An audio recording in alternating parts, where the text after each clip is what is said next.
We're going to play Blame Pie. How would you divvy it up? The column is on offthehooksports.com right now if you would like to follow along by the one, the only Caleb Calhoun. And there's plenty of blame to go around. And you've got a little bit of everybody. When you lose a game like that you're dominating basically at halftime, there's blame to go around. No question about it. Now, let's talk groups, and then let's talk coaching. Let's talk specific players. And you didn't mention the officials, and I'm the guy who does not jump all over officials at every drop of the hat, but I did have a problem with what happened on Saturday, and a lot of people did too. So go ahead and click like and mash that subscribe button, and let's take a look at the blame pie. So I want to start with D. Williams at 5%. D. Williams, your thoughts? Yes, so D. Williams, I would say, I want to, again, you could put this on the officials. So I'm separating officials versus what happens within the context of the game, if that makes sense. So we could do all of this as one compared to the officials. But what I would say is D. Williams, specifically, whether or not you blame the officials or him, either he or the official, somebody's at fault for that waving off of the kickoff that was then returned. Okay? Yeah. Which spotted Tennessee the ball at the 4-yard line, which then does kill drives. As you and I both know, you spot that totally killed that Tennessee drive. Josh Heupel ran it 3 times and punted because he felt like he had to. I saw D. Williams stretch his hands out. If he was trying to wave it off, that's a really bad move. You don't wave off kickoff returns. That's rule number 1 in football. It is true. And you're taught that it's shoulder. If you're watching on YouTube, you can see what I'm doing. It's shoulder to extend. That's the rule. That's what you're supposed to do. I remember in high school, we had a guy that just stuck his hand up and waved like he was waving to Caleb down the road. That doesn't count. That happened, and that turned out to be a turnover in high school. And it's like, no, you go shoulder to out. That is the fair catch sign. Josh Heupel, 10% of the blame. And here's where I may differ with you a little bit, Caleb. Do you want to tell me where you differ first? No, you go ahead. Why Josh Heupel 10%? Josh Heupel, I'm giving him the 10% because of specifically 2 plays. The 4th and 1 and the 4th and inches. Both of those, I'm sorry, I don't blame him for going for it. I blame the play calls. This is a pet peeve of mine in college football today. Punting was a pet peeve of mine for years, and I'm glad Josh Heupel rejected that. But I also reject 4th and 1 calls where you take the ball so far off the line of scrimmage. I don't understand why on 4th and less than 5 inches you can't do a quarterback sneak and get the first down. If Tom Brady was so perfect on quarterback sneaks his whole career, and he was, 6'2", like barely 200 pounds and super unathletic, and if Peyton Manning, as you know, was perfect on quarterback sneaks and was not athletic, you're telling me a 6'5", 240-pound guy can't get a first down on a quarterback sneak if he just falls the right way? You can't coach that? I agree. I don't know why the guy's 6'5", 240 pounds, and he's taking a shotgun snap on 4th and short. So I'll give you that as well. I'm going to put a little bit more on this loss because of things that didn't even have to do with this game, and that is misjudging, misevaluating some of these transfer players that came in. They got pretty hyped up. I think Tennessee should have gone after a quarterback at one point and then had some sort of battle. And Joe Milton played great. I'm not here to rip Joe Milton, but I think there's a couple of different things that were done in the offseason that actually led to this loss. Okay, let's move forward. And it's brought to you by Andy Mason, AndyMasonRealEstate.com. Best service, best prices in the biz. And I tell you what, if you're in any sort of real estate buying or selling situation, he is your guy, no question about it. Everybody involved in the passing game, Caleb just lumps them all together at 15%. I don't expect you to break them down by 2.5%, 3.5%. So I'm fine with that. 15%, everybody involved in the passing game. Yes. And by the way, you can be, Bill O'Reilly had a great, remember his segment back in the day called Pinheads and Patriots, where he would he would attack people for doing something stupid, but then give people credit for being patriots. And he would say, you can be a pinhead and a patriot on different days. Well, the passing game deserves a lot of credit for what they did on Saturday, but also made some mistakes on Saturday. So they're on both ends of this. And so they the mistakes they made, there were just some issues. Joe Milton missed 2 throws in the red zone, Dave. The two field goals inside the 10-yard line should have been touchdowns. Joe Milton missed a throw on both of those. Our guy Jacob Warren got caught with a holding penalty on a screen that was bad, and he admits it. He admitted it yesterday on the interview with you that he misjudged a ball thrown to him in the end zone at one point. And then we got to call out the strip sack. That was on Joe Milton after me rewatching that. You got to get rid of the ball. You can't hold the ball that long in the pocket. That's just rule number 1 of football. And remember the Ramel, and then here's a big one. One of the 4th and 1s that they were stopped on was set up by a Ramel Keaton 9-yard catch. But remember about Ramel bobbled that catch? And that was the biggest reason it wasn't a first down. If he catches that straight up, that's a first down. And then there was the play where Squirrel White, who I give a lot of credit to for the game, but there was one play where he stopped running on a play that Joe Milton threw on the last drive, and that was a big deal too. All those little things add up to just there were some passing game mistakes. And I will say Dante Thornton also had another drop in the one time he was in the game. Yeah, and I think the love affair with Dante Thornton is officially over. Orange Blood says Thornton is useless other than sending him deep to carry a defensive back with him. I'm not sure they need to run with him anymore. I think there's a hate affair with him now. I think people are enjoying hating him. It's almost like the Tony Harris situation. Overall, he was a good player. Remember the guard played for Tennessee, Tony Harris? It's like he was a good player, but Tennessee fans grew to hate him.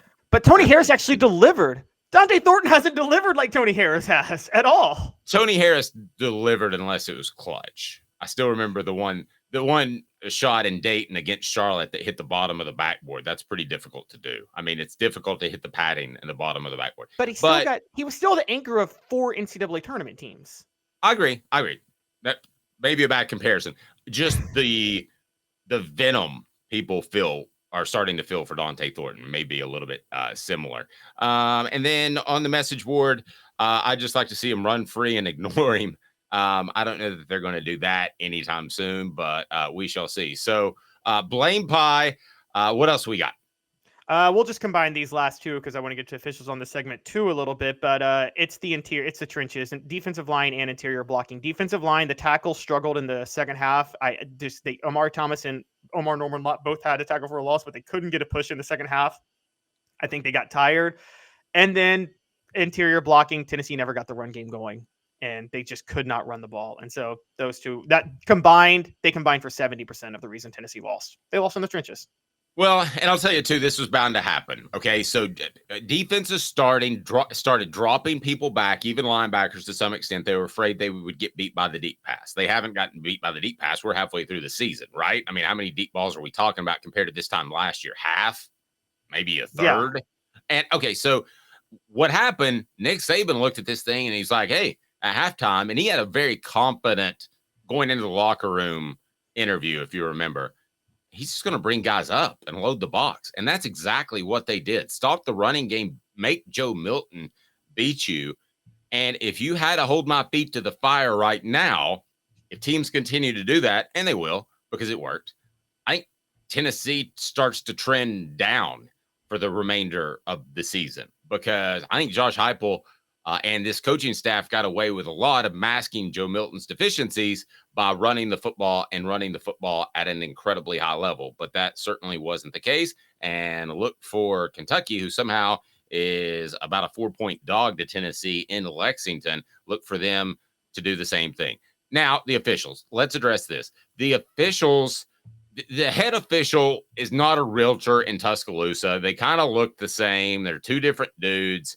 The SEC is very good about you didn't go to that school, so you can't officiate their games. You don't have any ties with that school. Well, even more than going to that school, Caleb, being a realtor, because I'm sure any business people in Knoxville would attest to this, is even more significant than going to that school because it helps the entire economy when Alabama is good, of Tuscaloosa, of Birmingham, the whole area. So I would have had a real problem with that. And when I first saw it, I wanted to dig into it. I want to say something else about officiating. I was an official or an ump for about 7-8 years. It is easy to get caught up in a comeback, and you've got to be really careful, Caleb, to not let that affect your calls, especially when you're in somebody else's venue. You've got to be extra, extra careful not to get carried away with the crowd and with the momentum of the game. I think some of that happened as well. And I don't think it was premeditated, but I think some of that happened. You? Yeah, they track this in the NFL. They talk about how the disparity in calls for teams that are trailing, that are making a comeback, how many calls they get in that moment. And I forget the number, but it was incredible on how many more calls you're likely to get when you're trailing by multiple scores in a game in the NFL. I think that was part of it. Look, for those trying to throw the conspiracy theory out there that the SEC has some secret agenda to make sure Alabama's in the college football playoff hunt, guys, that theory doesn't hold water. If I'm going to be honest with you, the reason that theory doesn't hold water is because theoretically Tennessee was in the same spot on Saturday. Both had one loss in that one. Now you could say, look, I do think there's a problem with conferences having their own officials, because I do think in a certain scenario you could see, like for instance, whoever wins the Big Ten East, Ohio State, Penn State, Michigan, probably Ohio State, they're going to play a 2-loss Big Ten West team. Obviously, Big Ten officials in the Big Ten title game are going to want Ohio State to win to make sure the Big Ten gets a team in the college football playoff. Like that is a real conflict of interest to me, and this is a problem with conferences having their own sanctioned officials. But with that being said, that conspiracy doesn't apply last Saturday. It doesn't do good for the SEC to make sure Alabama's winning all the time. That's not what they want. That's not what anybody wants. Okay, so that I'm with you. I think they got caught up in the moment. There were some bad calls, and I think it's as simple as this: officials are overworked and underpaid because they're not full-time. They don't have time to study the rule book. They don't have time to study the things they need to study to be prepared for something like a D. Williams, whether or not he does this or this. Because, I don't know if you noticed this, Dave, it was 3 plays this weekend that was like that, because D. Williams did it. They waved it off. Did you see the Iowa punt return touchdown they waved off? Because it looked like Iowa lost to Minnesota 12-10. They had a typical Iowa score. At the end of the game, they had a punt return for a touchdown. Well, the guy, as he was running, like with his backhand, he was doing this, and the official said that was a fair catch. So they waved off the punt return for a touchdown. And that happened. But then North Carolina had a punt return where a guy straight up did a fair catch and then returned it. They're just not consistent with how they're calling things right now. They missed the hold on Tyler Barron on the Jalen Milroe touchdown pass. It was a blatant, obvious hold. Guys, they miss holding penalties. That happens in football. And I think these mistakes were inexcusable, but I don't think it was a conspiracy. No, I mean, if you were ever busted for a conspiracy in that regard, it could ruin a sport. I mean, if games were fixed, would you be watching football this Saturday? If there was a huge conspiracy that games were fixed, I wouldn't. So I don't think there's any conspiracy with officiating. I do think officials get caught up, and you do have to overcome that. By the way, we had Jacob Warren talking about the officials and Cooper Mays. That's on our YouTube channel. So be sure to hit that like and subscribe button now. We greatly appreciate it too. If you want to share on social media, let's bring more people in here.